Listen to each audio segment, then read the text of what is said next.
morning everyone, and welcome back to my channel. You might notice a slight change of scene. I'm actually in my bedroom. This probably isn't the perfect angle, it's probably not the perfect video, but I really wanted to do an update on how we're getting on, or how I'm getting on, in terms of health, well-being, business, everything with the whole coronavirus lockdown. I am in Scotland where the schools closed on Friday, and this is effectively day 3 of homeschooling, all being in the same house, my husband working from home, me trying to build a business. So this video is literally going to be, I have some tips. I've got 10 things written down that we have been doing as a family to stay healthy and stay mentally well. I'm not an expert in nutrition or psychology, but these are just things we are doing that I'm finding are helpful, and also just a general chat because wow, life has changed a lot, and I think everyone is reflecting on what things we had, the freedom we had, and how grateful, well, personally for me, how grateful I am for everything I have in my life. And I know that this is a really difficult time for everyone, and that I am in many ways in a fortunate situation with having my husband having a flexible job. He works in football, so in many ways that has been hugely impacted. And for me, I have gradually been transitioning into being self-employed, having my own business,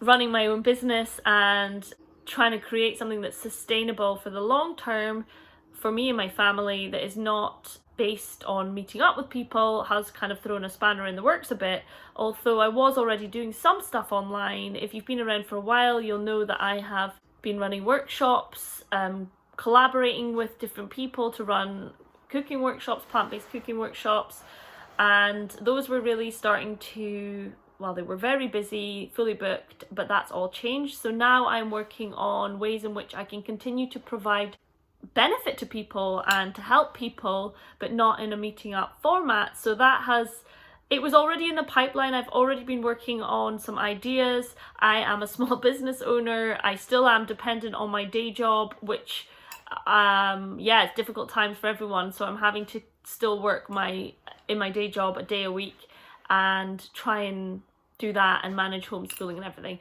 So what I'm going to share is 10 tips or ideas, or basically just what we're doing. I'm not prescribing anything for anyone else to do. It's just what we've been doing that has been helping us to stay mentally well. And it's obviously challenging on all relationships because most people are used to being out at work doing their own thing. Maybe their partner's away all day, maybe they're away all day, maybe they're at home with the kids and their partner's away all day, other way around. It's just the dynamics have changed. So there's obviously going to be this period of adjustment for everyone, and for us included, it's not easy. There's, arguments, there's disagreements, but there's also a massive amount of gratitude for the fact we have each other and that we're all healthy and safe. So yeah, I'm trying to try and keep this positive and share our tips. So number 1 is that we have created a routine, and we have a little timetable written up so that depending on who's doing what that day, we can vaguely stick to it. And I say vaguely because we have a 1-year-old and we have a 7-year-old. A 7-year-old who is very good at following instructions, wants to learn, is very, in general, compliant and wants to help, but we have a 1-year-old. So sitting down and trying to read a book or trying to do maths or trying to do school homework whilst she is around is not effective at all. So we are sticking to her nap times for any form of reading, maths or writing that requires, one parent to be helping. The rest of the time we've created activities that can be done around that or can be done by our son on his own. So the routine entails still getting up in the morning at the usual time, still having breakfast. I'm doing a live breakfast along at 8 a.m. every morning, which is when we would generally have our breakfast. And then at 9 a.m. we get started for our day. We have a little gratitude first thing where our son writes down one thing we're all grateful for, and then we kind of keep a loose amount of activities until break, which is like 10-15-ish, and we might play a game, or we might do some colouring, or he might do a drawing exercise, that kind of thing. And then when Ivy has her nap, which is around about 11, we do the schoolwork then. usually for about an hour or so. And then in the afternoon, we'll do maybe an activity which is researching a topic, writing some facts, and then it's PE or outdoors activities. I say PE in the loosest sense. Obviously, I'm again very lucky. My husband is a football coach, so we have that. We both love exercise, so we actually just did Joe Wick's PE live this morning, which was really good. So we changed our timetable a little bit, and yeah, that was just a really good activity to do together as a family. So that's number one, is a routine, still getting up, still getting dressed, still doing everything like that at the normal time and starting our day at 9. Number 2 is a smoothie a day, so this relates to health. In order to try and increase the amount of nutrients we're getting in, I'm making everyone a smoothie at break time. My husband's in charge. This is my work time on a Wednesday morning. It's normally me that's been doing the mornings and my husband that's doing the afternoons. So yeah, a smoothie a day, simple, frozen fruit, veggies, date maybe, some berries, that kind of thing, banana. Number 3 is a healthy breakfast. I already mentioned that I'm doing a breakfast along for anyone that wants ideas, and I'm going to be sharing snack ideas as well. I'm doing that live on Facebook, and I have been doing it live on Instagram. We tried YouTube this morning, but it didn't really work. So that is, if you want to follow along on Facebook, I'll add that link there. And we also have, and I'll put it in below in the description box as well. We're also doing as much fresh fruit and veg as we can. If you live near a local shop and you know them kind of, find out what time their deliveries are. We find out when our fruit and veg comes, and that's when we aim to try and get some stuff if we need it. But obviously we're minimizing the amount we can go to the shop or the supermarket. I have written number 5 as avoid supermarkets, but I know that's not possible for everyone. But we have been avoiding the supermarket, as in the big supermarket. We are only using local shops, and we've ordered our first delivery for Saturday from a local vegan bakery who makes pies and things. So they do a non-contact delivery, and we are only using the little Sainsbury's next to our house because we know when it's quiet. If it is busy, we can go over and come back. We don't have to take the kids. We're not taking the kids into any supermarkets. Again, I know I'm very lucky. There are single parents out there who don't have that option. But yeah, we're avoiding the supermarkets, shopping local or the Sainsbury's because we know when their deliveries are. Number 6 is take your own bag. Again, this might not work in all shops, but they know us over there. So I've been taking my own bag, and instead of using the shopping basket, I put my items into my own bag, take them out at the end, put them through the check-in, and put them back in the bag. So that just is one way of us minimizing, I guess, contact with like picking up a basket where there could, yeah, anyway, that's just what we're doing. And no kids coming with us. Number 7 is fresh air every single day. Our windows are open when I get up in the morning to hoover the carpets. We are going out twice a day, every day, once for a walk to get Ivy to go to sleep, and once in the afternoon for our outdoor activity / generally football.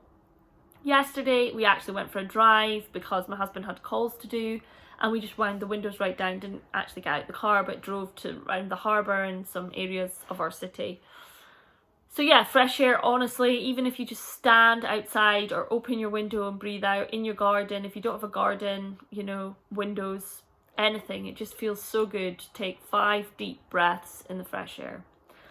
And number 8 is being relaxed around the school stuff and going with interest. So, for example, I really encourage research. That's my background. I think it's such an important skill to be able to analyse information and then pick out important or interesting facts. So we've been doing that every day, and generally we're going with football because that is my son's interest. I'm not going to try and like enforce a topic like, I don't know, dancing or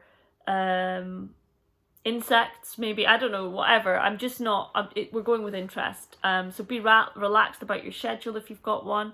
Number 9 is, what have I written here?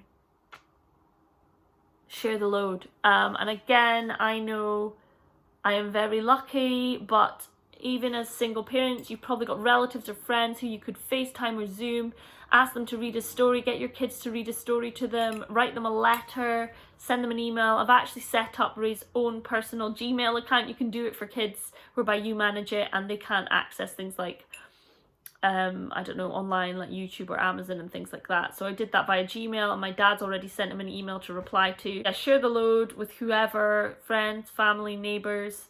As I said, in general, I've been doing the mornings and my husband's been doing the afternoons, but I know not everyone's in that situation. Number 10, connect via Skype, Zoom, Facebook. Zoom is an amazing app. If you don't have it, I would highly recommend it, especially if you're a small business and planning on doing things online. It's free for 45 minutes at a time, but if you want, you can sign up for like the monthly membership. So that is what we're doing, and you know, I'm not gonna lie, things have changed. It has been challenging. It is challenging.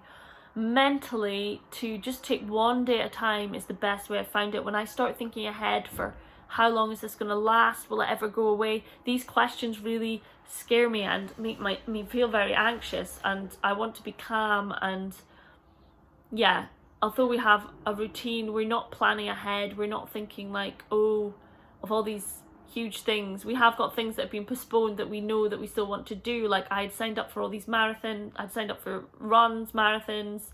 I don't know if they'll happen later in the year. Just taking it a day at a time. So yeah, I'd love to know what everyone else is doing, how you're feeling. Please comment below. And obviously, you know, I'd love for people to join our live breakfast. I am setting up a membership community. I'm a small business owner, I can't do in-person workshops, so I've set up this. I'm really excited about it. It's a membership community to help people take steps towards plant-based living, whether that's like one meat-free meal a week, or whether it's like fully 100% plant-based. Just a support community where I'm going to provide lots of resources, signposting, interviews, loads of exciting stuff, and that is coming very soon. I'm launching it on the 1st of April. So yeah, that's what I'm working on to build my business and help people and provide value. I really want to provide value at this time and make sure people can still access things.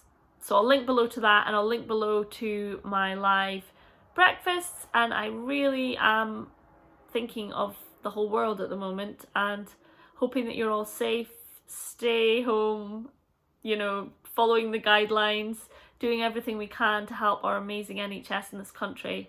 So thanks for watching, everyone. Love to you all. Stay calm, stay relaxed, and stay safe. And I'll see you all soon.